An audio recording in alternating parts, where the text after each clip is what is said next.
You close Word without saving, or it crashed before you could, and the document is gone.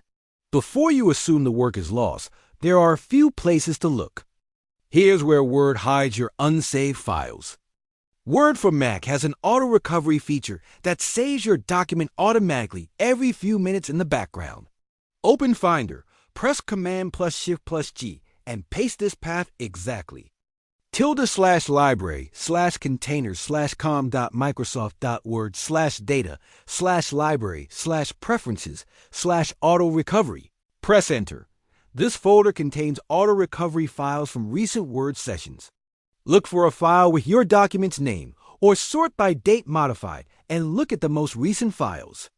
Open the one that matches in Word and immediately choose File, then Save As to save it properly.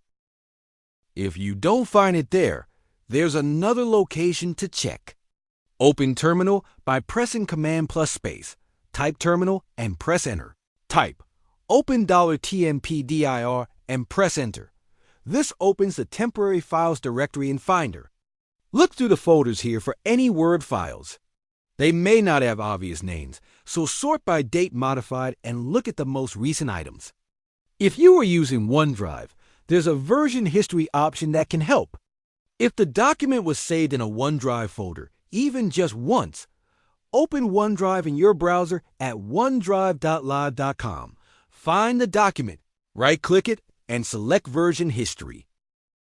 You can see every saved version from the past 30 days and restore any of them. Even if the final version wasn't saved, an earlier one may have most of your work. And here's a quick tip to prevent this from happening again. In Word, go to Word in the menu bar, then Preferences, then Save. Check that Save AutoRecovery information every X minutes is turned on and set to a short interval. 5 minutes is good. Also consider turning on AutoSave if you save to OneDrive or SharePoint, which saves every change as you make it. The AutoRecovery folder is where most people find what they're looking for. Check that first and check it quickly. The files can get overwritten if you open Word again after a crash. Subscribe for more Mac tips.